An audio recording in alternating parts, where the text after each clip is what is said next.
Guys, আসসালামু আলাইকুম। কি অবস্থা সকলের? আশা করি সবাই ভালো আছেন। আমিও খুবই ভালো আছি। বুঝে পাচ্ছি না আজকে ব্লগটা কি বলে শুরু করব।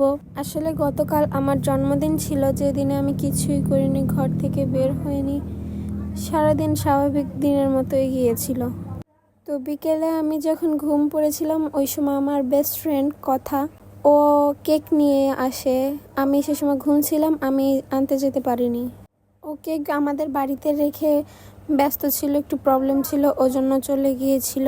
ঘুমের ভিতরে ও আমাকে বারবার কল দিচ্ছিল এবং আমি বারবার কেটে দিচ্ছিলাম। এই গল্পটা পরে বলছি, আগে শুরু করি আমার মেকআপ দিয়ে। আমি আজকে একটি লাল কালারের শাড়ি পরেছিলাম এবং হালকা মেকআপ দিচ্ছিলাম। মেকআপ বলতে আমি কোনো ফাউন্ডেশন কিছু ইউজ করিনি, শুধু আইলাইনার দিয়ে চোখটা এঁকে নিয়েছি এবং হালকা করে আইব্রো আর্ট করেছি। তার মাঝে আমি চুলটা বেঁধে নিয়েছিলাম, যেটা আপনাদের দেখাতে পারিনি, কারণ আমি চুল বাঁধা কাউকেই দেখাই না কোনো সময়। একটি কালো একটি টিপ নিয়ে নিচ্ছিলাম যাতে সুন্দর দেখায়। কপালে টিপ নেওয়ার পরে আয়নার সামনে ঢং করতে করতে আমি ভুলেই গিয়েছিলাম যে আমার লিপস্টিক নেওয়া হয়নি। তারপরে আমি আমার লিপস্টিক ভান্ডার থেকে একটি নিউড কালারের লিপস্টিক নিয়ে ভালোভাবে অ্যাপ্লাই করে নিয়েছিলাম। লিপস্টিক অ্যাপ্লাই করার পরে আমি সুন্দর দেখে একটি ইয়াররিং সিলেক্ট করে পরে নিলাম। তারপরে খেয়াল করি চোখটা একটু খালি খালি লাগতেছে, এর জন্য মাস্কারা দিয়ে নিয়েছিলাম যাতে পাপড়িগুলো বড় লাগে। সব কিছু হয়ে যাওয়ার পরে আয়নার সামনে ঢং করতেছিলাম নিজেকে কেমন লাগে। মাশাল্লাহ ভালোই লাগতেছিল মোটামুটি। এরপরে শুরু হলো মজার কাহিনী। আমার বেস্টি মানে আমার বেস্ট ফ্রেন্ড যে কথা, ও আমার জন্য কেক নিয়ে আসছিল। কেক নিয়ে বলতে কেক আগের দিন রেখে গিয়েছিল, ও আসতেছিল তার পরের দিনে। ও এইখানে জুতা খুলতেছিল আর আমি এই পাশে ওয়েট করতেছিলাম। সবাই বলে আমাকে এবং আমার আপুকে সিমিলার দেখায়, মানে জমজ মনে হয়। কথা আপুকে পিছন থেকে চিনতে পারেনি যে ওইটা আপু, ভাবছিল যে ওইটা আমি। ও করছে চুপি চুপি যে সারপ্রাইজ দেওয়ার জন্য পিছন তো ধাক্কা দিছে, কিন্তু ও তো বুঝে নাই যে ওইটা আপু। ধাক্কা দেওয়ার পরে ও ভাবছে আপু, যে উনি এদিকে ভালোভাবে ফিরছে, আপু হেসে দিছে, তখন ও এক দৌড় দিয়ে আমার রুমে চলে গেছে। আমি ভাবছিলাম ও সরাসরি আমার রুমে চলে আসবে, তারপরে দেখি না অস্বাভাবিকভাবে হাসতে হাসতে চলে এসেছে। তারপর আমি ওকে জিজ্ঞাসা করছিলাম কি হয়েছে, হাসিস কেন? বলতেছে যে আমি তুই ভাবে আপুকে একটা ধাক্কা দিয়ে চলে আসছি।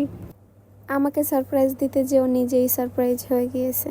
পরে আম্মু ফ্রিজ থেকে কেকটা নিয়ে আসে। আমার সেপ্টেম্বরের 2 তারিখ বার্থডে ছিল, কিন্তু আমি বার্থডেতে ভাবি নাই যে এভাবে পালন করা হবে, সেলিব্রেট করা হবে। আমি স্বাভাবিক দিনের মতোই গিয়েছে ওই দিনটা, আমিও অত মাথা ঘামাইনি এই বিষয় নিয়ে। কিন্তু ও পিছনে পিছনে যে এত প্ল্যান করছে আমি বুঝতে পারিনি। ওর সাথে আমার পরিচয় যখন ক্লাসে আমি 6-এ ভর্তি হই, প্রথমে ওকে অতটা গুরুত্ব দিয়ে চিনি নাই, কারণ অচেনা জায়গায় গিয়েছিলাম এবং আমাদের প্রাইমারি স্কুল থেকে আমি একাই গিয়েছিলাম। ধীরে ধীরে ওর সাথে যে আমার এত সুন্দর একটি মধুর ভালো বন্ডিং হয়ে যাবে আমি কখনোই কল্পনাও করিনি। আমার তরফ থেকে ওর মতো একটা বেস্ট ফ্রেন্ড পেতে পেলে আসলেই ভাগ্য লাগে। তারপরে আম্মু কেক আনার পরে ও সুন্দর করে সাজালো, মোমবাতি দিল। কেকটা আমি কাটছি, কিন্তু আমি কাউকে খাওয়াই দিইনি। কেক কাটার পরে আম্মু বাইরে নিয়ে ওটি পিস পিস করে ভালো করে বাটিতে সাজায় নিয়ে আসলো, কারণ ওভাবে তো খাওয়া যায় না। খাওয়া যায় যখন ফ্রেন্ডরা একসাথে থাকি, থাবাথাবি করে খাওয়া যায়। আমি তখন ফোন নিয়ে ভিডিও করতেছিলাম এবং ও আমাকে খাওয়াই দিচ্ছিল। ও খাওয়াই দিছে, উপমা খাওয়াই দিছে।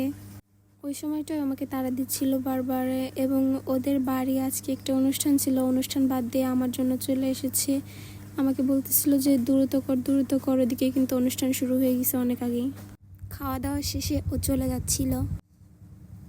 তোকে ধন্যবাদ দেওয়ার মতন আমার কোনো ভাষা নেই, কারণ তুই যেটা করেছিস সেটা আমার কাছে অনেক বড়।